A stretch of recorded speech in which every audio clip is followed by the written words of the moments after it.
Boa noite a todos que estamos entrando, vamos chegando.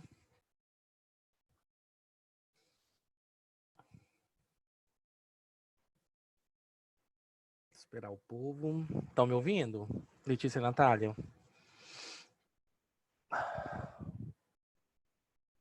Oi? Tá me ouvindo? Tá me ouvindo bem? Sim. Ok. O pessoal entrando então. Se é que vai entrar, né? É a primeira aula de hoje? A minha é, né? Deixa eu olhar aqui no cronograma. É a primeira. Pode ser que o povo demore um pouco. Vamos lá.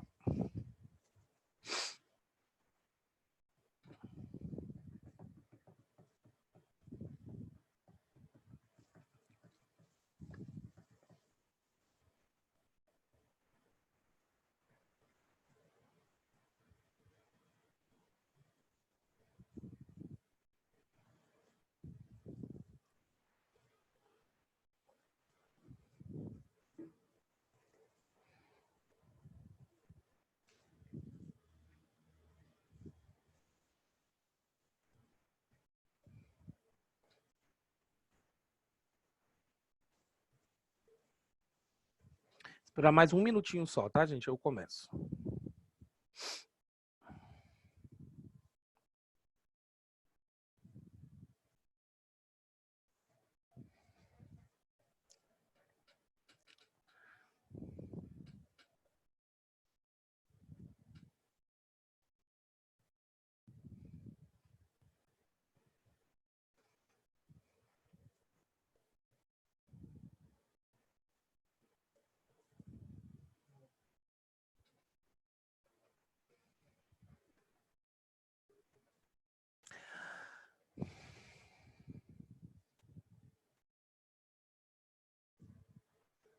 Bom, então vamos lá, gente. Olha só. Nas nossas semanas passadas, né, nós estivemos falando ainda, né, sobre esses primeiros filósofos relacionados à filosofia da antiguidade, ok? Então nós falamos dos pré-socráticos, falamos sobre a relação da filosofia com o mito, falamos de Sócrates, falamos de Platão, a dualidade de Platão e sua ideia de política, falamos de Aristóteles, a ideia da substância de Aristóteles e a ideia de política no pensamento de Aristóteles e a sua divisão em relação a Platão. E vai acontecer o seguinte: com a morte de Aristóteles, ou seja, com o fim de Aristóteles, vai terminar aquela filosofia que é conhecida como a filosofia da antiguidade ou a filosofia antropológica, ok? E nós vamos entrar num período conhecido como a filosofia helenística. E é o que a gente vai estar vendo hoje, tá? Então, assim, a proposta da nossa aula de hoje é a gente falar um pouco sobre a filosofia helenística, tá? E também vamos, se der tempo, vamos falar um pouco sobre a questão do conceito social de Weber, tá? Se der, a gente consegue ver essas duas coisas. Senão, a gente fala só de filosofia e aí a gente vê depois como que faz a questão da sociologia. A gente pega para semana que vem, tá bom? Semana passada a gente não teve aula porque foi feriado. Então, vamos aí tentar recuperar o tempo perdido, tá bom? Deixa eu compartilhar minha tela aqui. Deixa eu ver qual é que eu tô aqui. Nossa, aqui é de Weber. Deixa eu só trocar aqui, gente, rapidinho. Espera aí. Deixa eu me achar.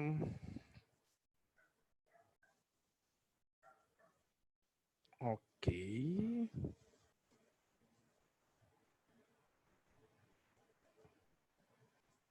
Compartilhando isso aqui.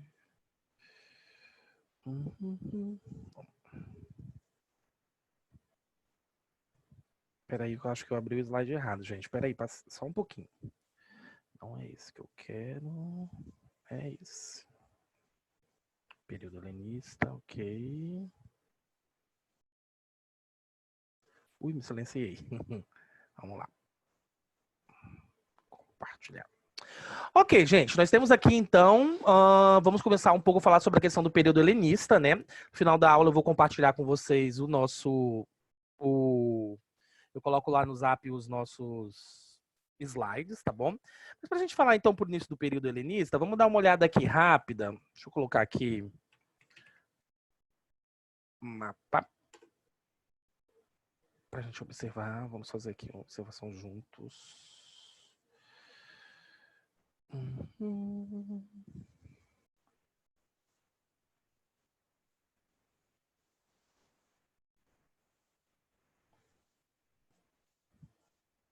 Meu computador está um pouquinho lento, peço paciência.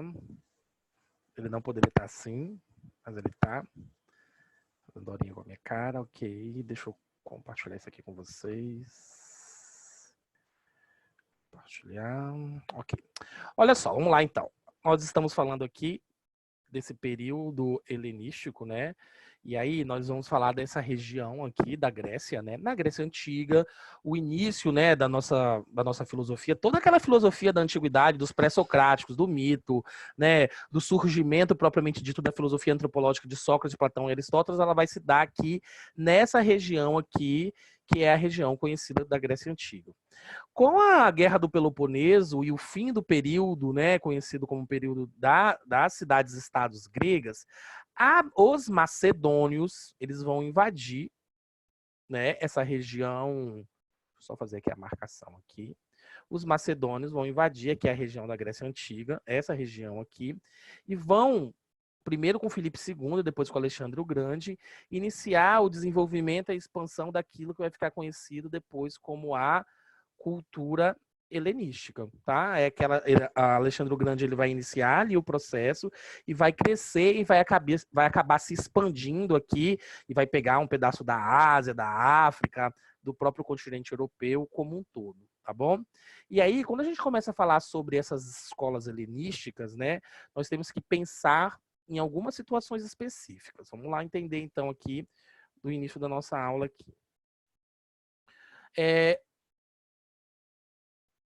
Na época de Alexandre o Grande, né, no início, né, ele acabou construindo um império grande, era um império que se expandiu bastante, e Aristóteles foi o último grande filósofo sistemático, antropológico, né, e depois dele surgiu várias correntes filosóficas que eram divergentes entre elas, tá? Elas não eram iguais, elas tinham um ponto em comum, mas elas buscavam caminhos diferentes, tá?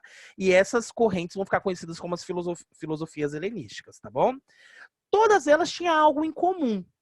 Elas tratavam de ética, fundamentalmente. De ética, mas muito mais relacionado por um comportamento da ação humana. Ou seja, as preocupações dessas filosofias helenísticas estavam relacionadas a respeito da questão da prática do ser humano, daquilo que seria a boa vida para o ser humano. Ou seja, nós já falamos várias vezes, né? Todos dentro da filosofia, eles de certa forma, eles convergem, eles entendem que a felicidade, que o caminho último, o objetivo último de todo ser humano é ser feliz, é a felicidade humana, né? Então, querendo ou não, essa filosofia helenística, ela tinha essa preocupação, a felicidade humana. Aí a gente tem que pensar assim, tá, eles se preocupavam dessa forma, mas qual era o caminho? Qual era o objetivo de encontrar essa felicidade humana, né? Como que isso acontecia? Então, a primeira coisa que a gente tem que entender é o seguinte: na Grécia Antiga, com as cidades-estados, nós tínhamos uma liberdade diferente do período conhecido como um período do desenvolvimento de Alexandre o Grande, ok? Por quê? Lá na Grécia Antiga, nós tínhamos a cidadania, ou seja, nós tínhamos uma participação do cidadão nos destinos da polis. O povo votava, o povo argumentava, era muito importante a arte da eloquência, ou seja, falar bem, se posicionar bem, saber argumentar de fato, convencer aquilo que você estava pensando. Com o fim desse período das cidades-estados e com o surgimento do Império de Alexandre o Grande, nós vamos ter uma inversão do papel de valor, ou seja, a filosofia ela não vai estar preocupada mais com a polis, porque o indivíduo, o ser humano, ele não vai influenciar tanto assim na polis. Ou seja, qual vai ser o centro do pensamento filosófico durante a filosofia helenística?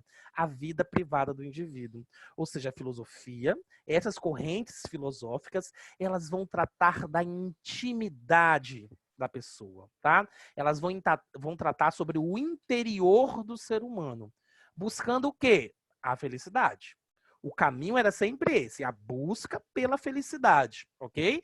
Todas elas, que nós vamos trabalhar aqui, né?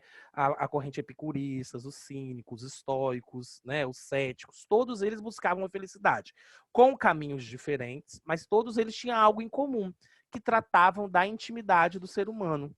Tá? Ele não falava o papel do ser humano na polis, o papel do ser humano no grupo, o papel do ser humano nas relações antropológicas. Não. Aqui, a filosofia helenística ela vai se destacar principalmente por ter uma característica clara na preocupação do indivíduo, propriamente dito, de um. Tá? Lá na Grécia Antiga, com Aristóteles, Sócrates, nós tínhamos preocupação com as relações sociais. Aqui nós temos a preocupação eu, como indivíduo, buscando a minha felicidade. E aí, como é que eu me comporto para chegar a essa felicidade? Essas que eram a resposta que as filosofias helenísticas queriam encontrar, e cada um, de certa forma, vai buscar um caminho separado, diferente, tá bom? Então, as pessoas elas estavam inseguras, desorientadas. Esses filósofos eles tinham a preocupação de dar uma orientação para essas pessoas.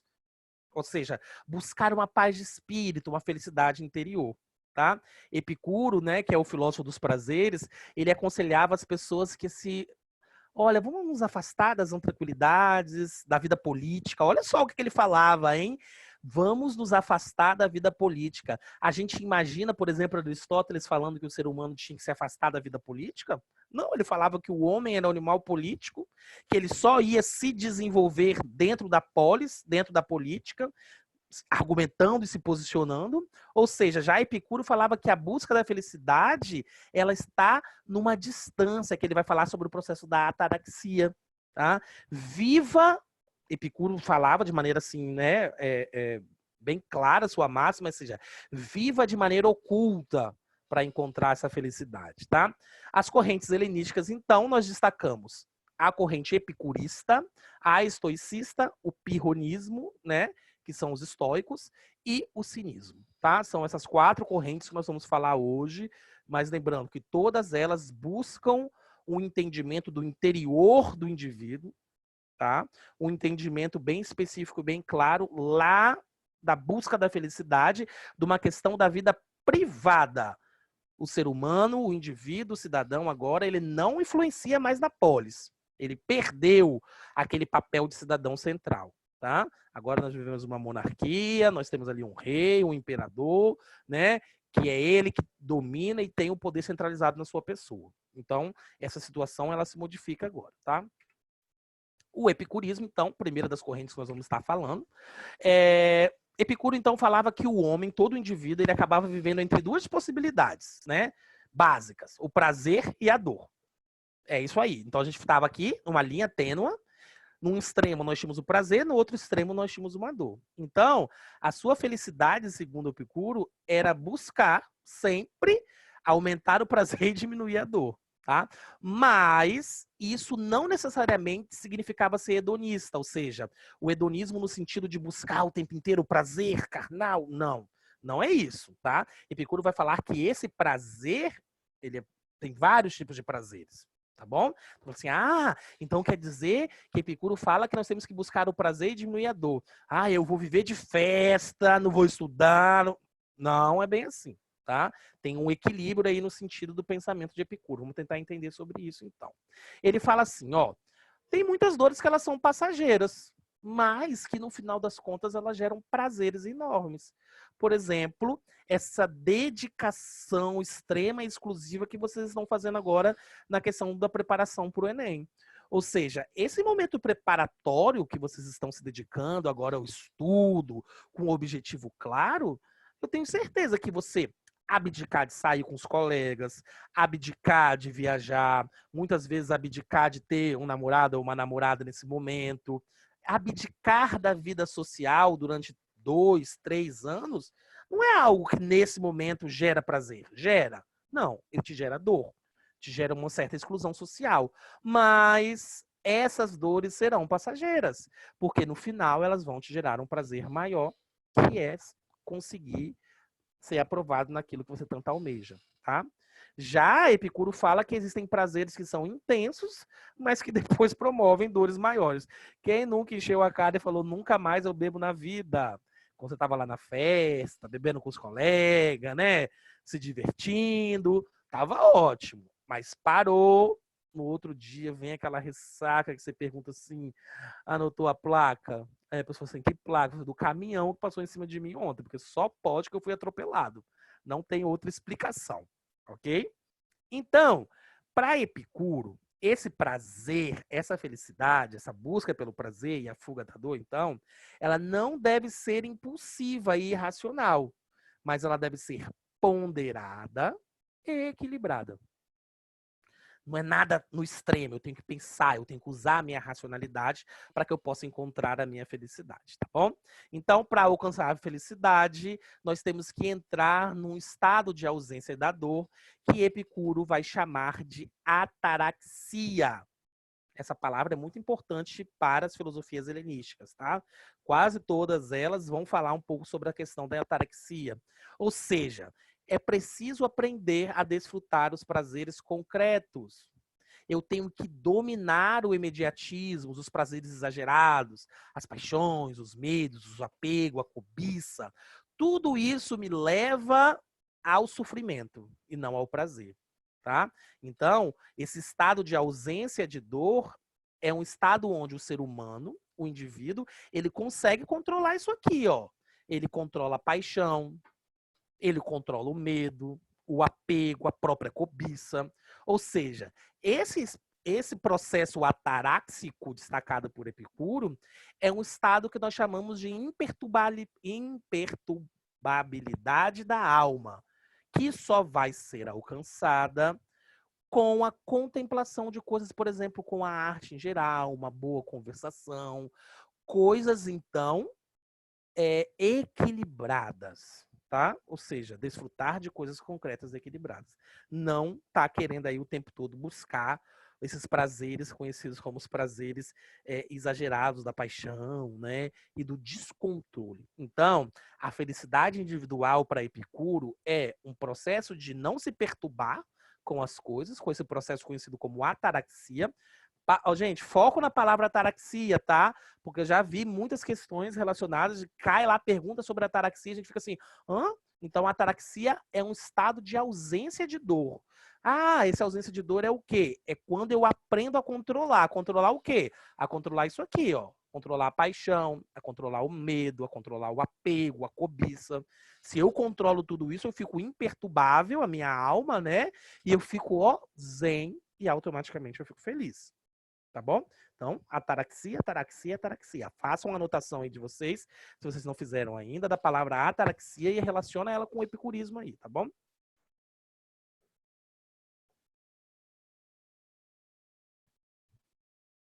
Deixa eu passar aqui. Então, aqui nós temos, né, o epicurismo, né? O prazer e a dor. Sempre vai falar sobre isso. Então, para ele ser feliz é o maior prazer e menor dor possível. As dores passageiras que geram prazeres, como estudar para passar no vestibular, e prazeres intensos que causam dores maiores, por exemplo, o bebê ficar de ressaca. Então, o epicurismo é uma busca pelo prazer, uma fuga da dor, não qualquer prazer. Tem que ser de maneira moderada e equilibrada. Tá bom, gente? Então, depois que vocês forem fazer as anotações de vocês, para que vocês estudem e relembrem na hora dos resumos de vocês, relacionem o epicurismo, então, primeiro, com a ataraxia. Por favor, não deixem de fazer isso. E com essa questão da fuga do prazer, né? Essa busca do prazer, mas esse prazer moderado e equilibrado. Lembrando sempre que o Epicurio falava, então, sobre controlar essas paixões exacerbadas. Tá bom? Deixa eu ver aqui, ok. Ok, epicurismo. Alguma inquietude sobre o pensamento de Epicuro daquilo que nós falamos aqui agora?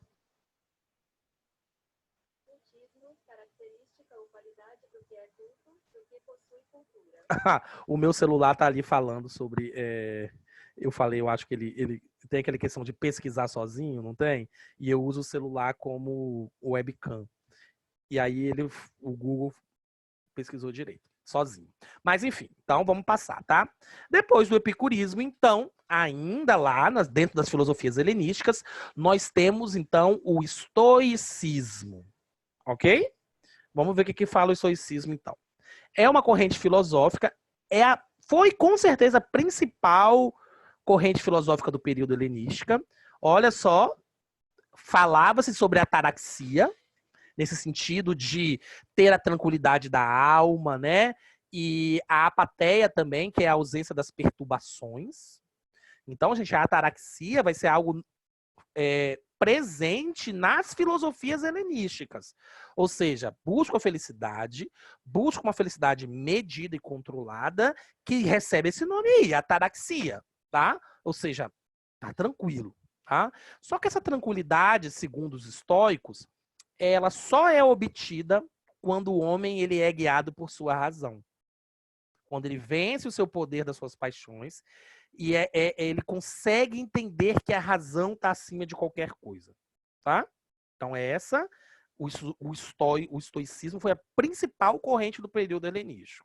E eles falam muito sobre a questão do uso da razão, tá? Uso da razão. Então, o ser humano, segundo os estoicos, eles têm que entender que a realidade ela possui uma estrutura lógica. Ou seja, e o homem tem que entender que as coisas acontecem de maneira lógica.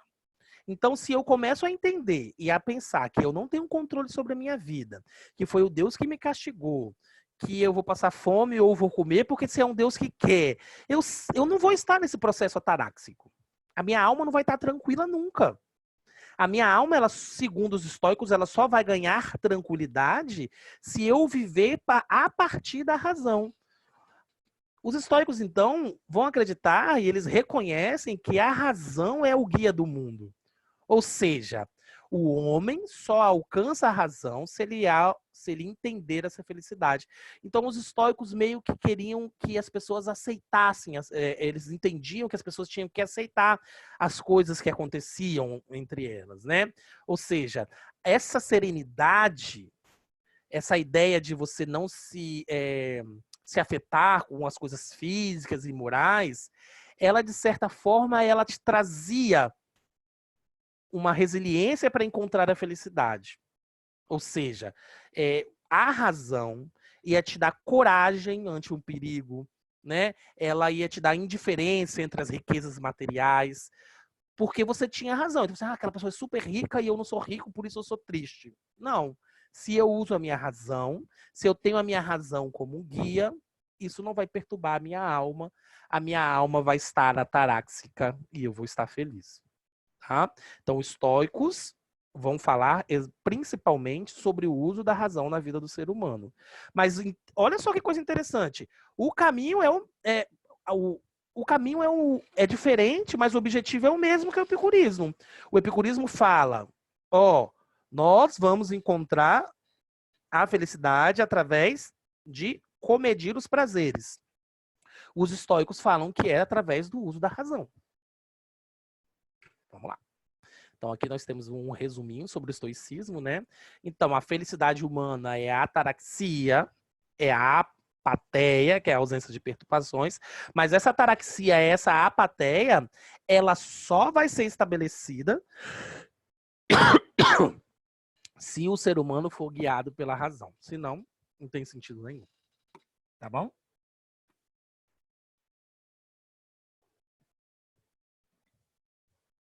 Então, epicurismo, prazer moderado, controle e equilíbrio das paixões.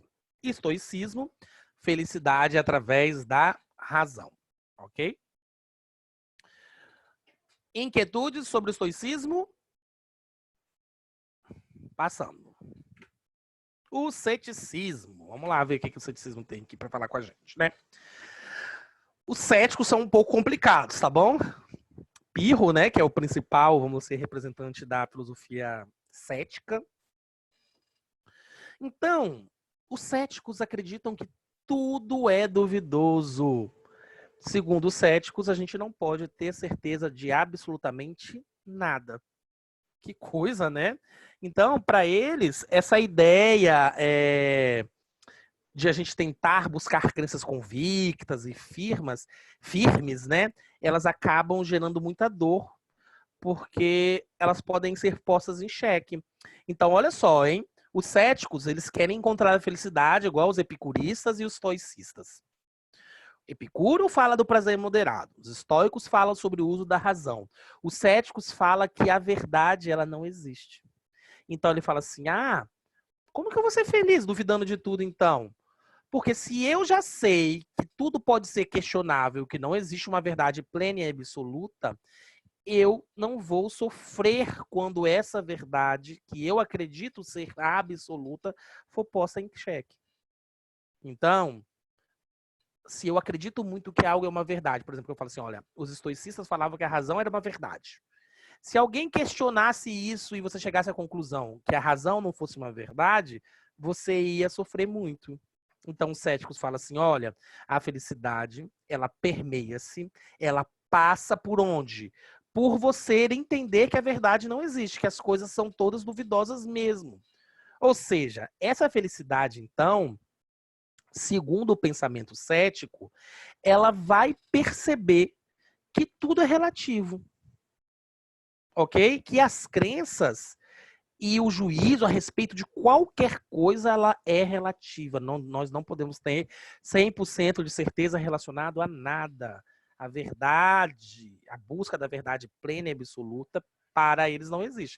Então, se eu não acredito, se eu entendo que a verdade não existe, se eu entendo que o objetivo e o caminho não é esse que a gente pensa, que é um pouco algo diferenciado, eu não vou sofrer, tá?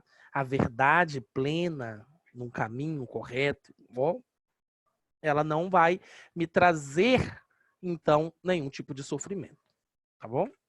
Então, o verdadeiro sábio é aquele que se fecha em si mesmo e silencia, isto é, não emite nenhum juízo, você não questiona nenhum, e isso te traz felicidade. Então, o ceticismo, essa tranquilidade da alma, ela só vai vir a partir do momento que você abandonar as suas convicções. Para os céticos, tudo é duvidoso, tudo é questionável, tá? A felicidade, então, está na relatividade e na suspensão da convicção.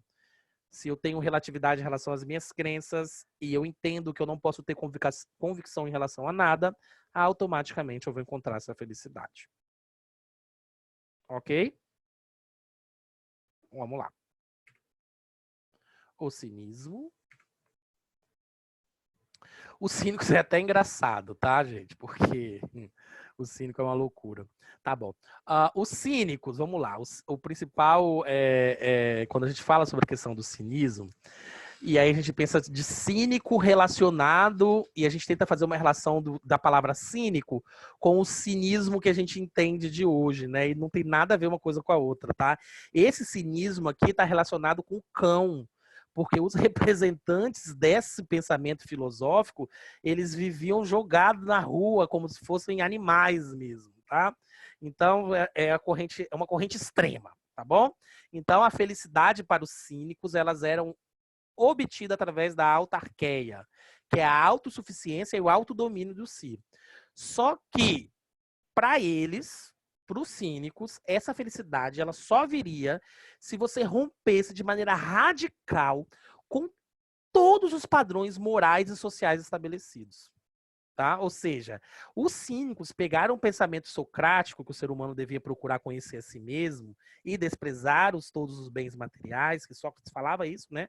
Conhece-te a ti mesmo e não valoriza os bens materiais, e levaram isso ao extremo radical de ser aquela pessoa que vive na rua, de ser aquela pessoa que não se preocupa com os estados. Então, tipo assim, a moral fala que você tem que ter uma vestimenta para estar na rua.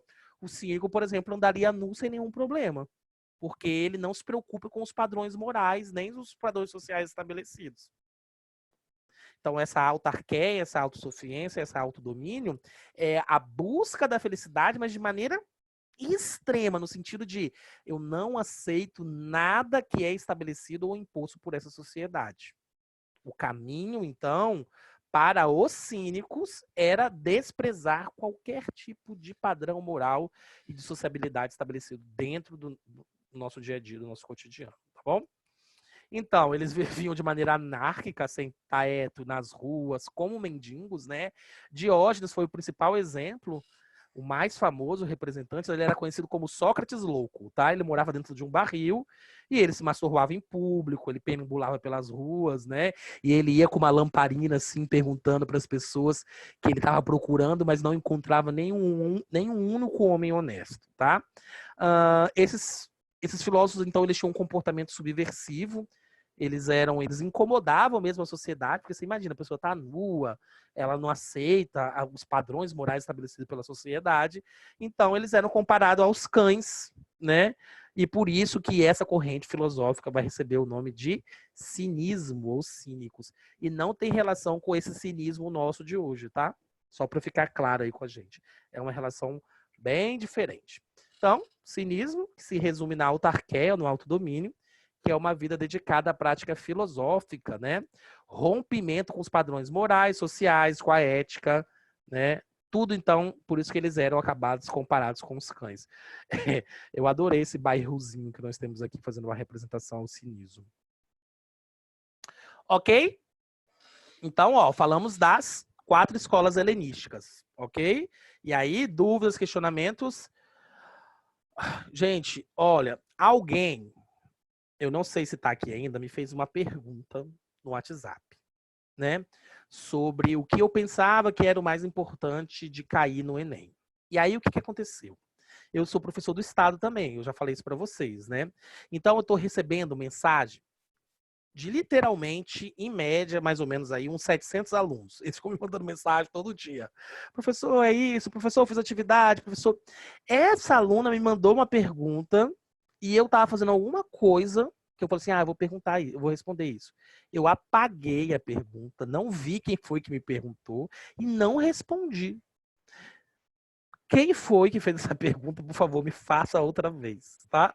Que eu não sei mais quem é, porque eu me perdi, que eu recebi. Então, quando chegar, eu vou marcar uma estrelinha. Se foi você que tá aí hoje ou não tá, depois que você olhar meu vídeo, vocês me perguntam. Vocês também perguntam aí para alguém, gente, quem foi. Eu não lembro quem foi. E essa mensagem sumiu. E hoje, quando eu estava planejando a aula, hoje de manhã, nossa aula de agora, dando uma olhada nos slides, resumindo, somando as coisas, aí eu lembrei disso. Falei, credo, gente, pelo amor de Deus, o que aquela pessoa está pensando de mim que eu não respondi a pergunta? Ok, gente, então a gente tem um tempinho para falar ainda sobre Weber, tá? Vamos lá falar sobre Weber, já que nós falamos aqui e fechou. Deixa eu fechar aqui. Terminando a aula, não se preocupem. Eu envio para vocês, tá bom? Não precisa de ter nenhuma inquietude, não. Vai dar tudo certo. Deixa eu só pensar aqui. Onde que eu só... Ah, tá aqui. Professor, Oi. foi a Letícia que te mandou. Ai, Letícia, manda de novo, pelo amor de Deus, me perdoa. Letícia, manda de novo a pergunta, tá bom? Olha, foi um trilhão e eu lembrei da sua pergunta hoje. Eu tava lá, eu falei assim, gente, alguém me mandou uma pergunta. E eu tava concordando com aquilo que você me mandou. Eu falei assim, não, isso aqui tá legal e tal. Mas eu queria dar uma olhada assim, sabe? Copia e cola e manda de novo, tá? Vamos aqui, então, com o tempinho que a gente tem, falar um pouquinho sobre sociologia, tá, gente? Weber, tá? Na semana passada nós falamos um pouco sobre a questão de Durkheim. Falamos que Durkheim... Deixa eu compartilhar aqui. Peraí. Na semana passada nós falamos um pouco sobre a questão de Durkheim. Falamos que Durkheim, ele querendo ou não, ele seguia um pouco a escola positivista de Comte, né? E hoje nós vamos ver que Weber ele vai quebrar um pouco esses paradigmas, tá bom? Um pouco não, bastante. Weber, então, ele vai buscar um novo método de análise sociológica, tá? Esse método, a maneira como se deveria analisar a sociedade, vai ficar conhecido como método compreensivo.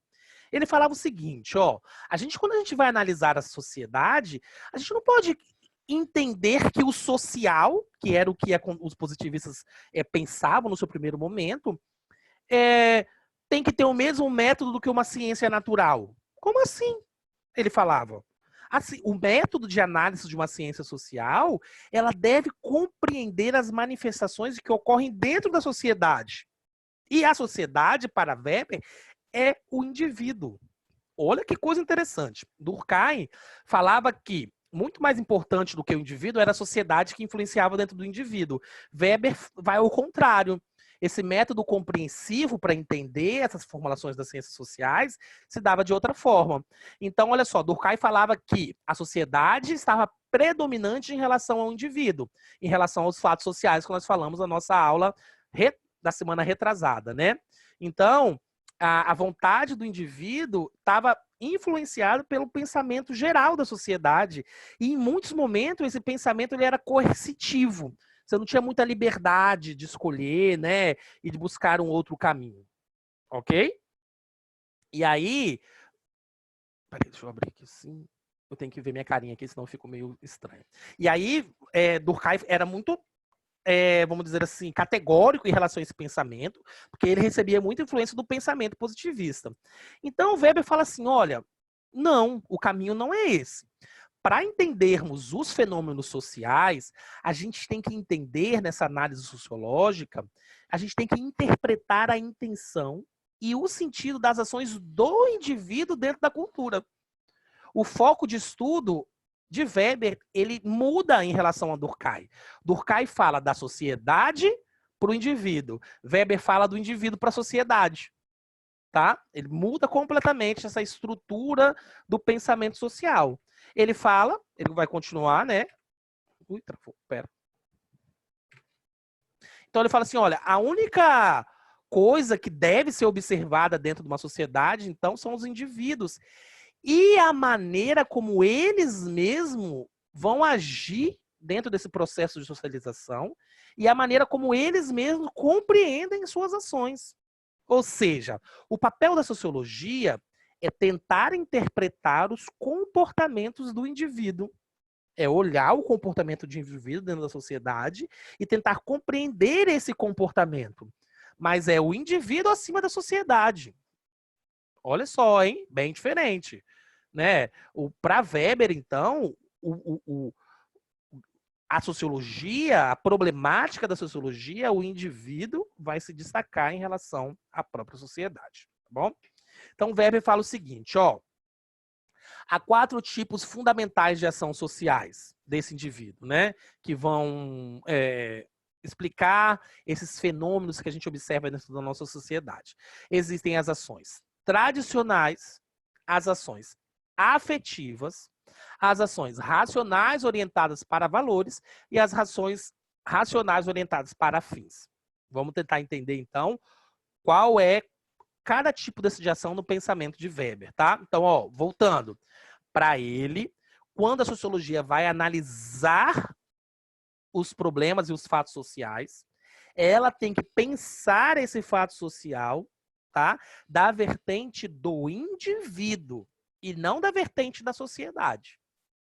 E aí, Weber faz essa classificação em ação tradicional, efetiva, racional, para valores, racional para fins. Tá?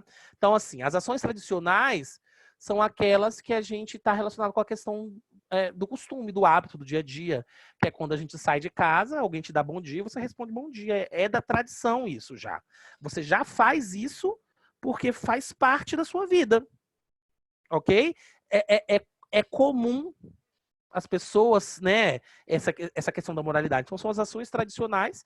A gente tem essa ideia aqui da ação tradicional e como isso nós temos várias, né? Aquelas coisas que a gente faz já pelo hábito, né? Às vezes a gente dá um bom dia que já sai quase no automático, a gente nem vê a importância disso, ok? Existem as ações afetivas, que são aquelas motivadas pelo estado emocional do indivíduo. Por exemplo, quando alguém sai correndo quando recebe uma notícia boa, aquela ação está relacionada com algo que ele está sentindo ali naquele momento. Então, ó, sentir algo afetivo, aquilo mexeu no meu interior e fez com que eu tomasse uma ação, tomasse um caminho e fosse para algum local. Tá? Então, a tradicional, que a gente faz sem nem perceber, a efetiva, que é aquela impulsiva, né? Bom, veio, chegou, fiz. Nós temos as racionais voltadas para os valores, né? Que, de certa forma, é quando o indivíduo ele age levando em conta os seus princípios, independente das consequências que essas ações possam ter. Vamos lá, então. Por exemplo, eu tenho uma ação racional no futebol, um jogador está ali jogando, ele faz uma jogada bonita, ele vai driblar o adversário, mas sem objetivo nenhum. Ele não fez o gol, ele não fez nada. Driblou por driblar, pelo simples fato da ação, porque ele entende que aquilo é algo bonito no valor dele, vai mostrar que ele é um bom jogador, ok? Ou mesmo uma manifestação, pobre dos professores, quando eles vão se manifestar na rua, eles sabem que eles vão levar pau, mas mesmo assim, lá no interior deles, eles entendem que eles precisam se manifestar e vão para a rua se manifestar. Conseguem compreender? Ou seja, é uma ação racional, mas orientada pelo valor da pessoa, do indivíduo que está ali dentro do interior. Ele está fazendo aquilo de maneira aleatória, igual a tradicional, não. Ele faz sabendo. E aquilo tem um valor dentro dele que faz ele tomar aquela decisão. E nós temos as ações racionais orientadas a fins, né? Que é quando a gente pratica um cálculo que a gente quer alcançar, de certa forma, um objetivo. Então, eu quero me tornar músico, não adianta você, eu quero me tornar músico, eu vou dormir para eu me tornar músico. Não vou, não vai dar certo. Né? O que eu preciso para eu me tornar músico? Eu preciso tomar uma ação. Eu preciso treinar, eu preciso estudar, eu preciso... Vocês sabem quem é a Inaê, a irmã do Cauê, né? Vocês já viram ela cantando, né? Que coisa mais linda, né? Todos eles ali, a maioria ali, aprenderam de maneira autodidata. Foram na internet, pegaram o instrumento, e foram ali e tocaram. É porque é o dom. Eles têm um dom, mas teve o querer de você parar, pensar, analisar e falar assim, eu vou fazer isso. Vou ali olhar, vou me dedicar a essa situação, tá bom? Então, o mais importante que a gente entender sobre a questão do fato social em Weber, né, dessa ação social em Weber, é principalmente entendermos essa separação e essa mudança na relação do indivíduo com a sociedade. Muda. Existe uma inversão de papel. Então, Durkheim, a sociedade de maneira coercitiva se impõe no indivíduo. Weber, o indivíduo, a sociologia tem que entender os problemas e as manifestações sociológicas de uma visão onde o indivíduo se valoriza em relação à sociedade. Ok? Então, são pontos de vista aí um pouco diferentes. Olha só. Ué. Vocês estão me ouvindo? Tá tudo certo aí? Tá, né? Sim. É porque apareceu com a mensagem que o negócio foi encerrado. Eu falei, meu Deus, tá acabando, mas não é assim, não. Espera um pouquinho. Então, de certa forma, gente, essa ação dentro do conceito, né, e do pensamento de Weber, a gente tem que entender o seguinte, para fechar aqui, tá? Toda vez que a gente fala em relação a esse pensamento sociólogo, a gente tem que pensar um pouco, temos que tentar entender a maneira como o sociólogo vê esse fato social, a maneira como os conflitos dentro da sociedade vão acontecendo. E Weber, diferentemente de Durkheim, que é influenciado pelo pensamento positivista, ele se destaca em relação a essa sociedade, ok? Eu vou enviar para vocês no grupo 2 slidezinhos. O primeiro, que é sobre a filosofia helenística, sobre as escolas helenísticas, no final tem um link no YouTube que leva sobre a construção de um mapa mental feito pela Larissa Rocha, que é a professora do Descomplica. É um videozinho de 6 minutos. Eu queria compartilhar com vocês aqui agora, mas não vai dar tempo. É um videozinho de 6 minutos que ele faz um resumo, né, do mapa mental. É muito legal. Então, eu gostaria que vocês assistissem, porque ele vai fazer um resumo da nossa aula de hoje, tá bom? E qualquer coisa, a Letícia vai me mandar a mensagem no WhatsApp, porque eu esqueci de responder ela, mas eu vou responder com muito amor e carinho. E a gente vai se falando, e as dúvidas que forem surgindo, vocês vão colocando aqui no grupo com a gente. Tá bom? Beijos, façam as atividades do Descomplica lá no portal, não deixem de fazer. E um abraço, até semana que vem. Tá bom? Tchau, tchau.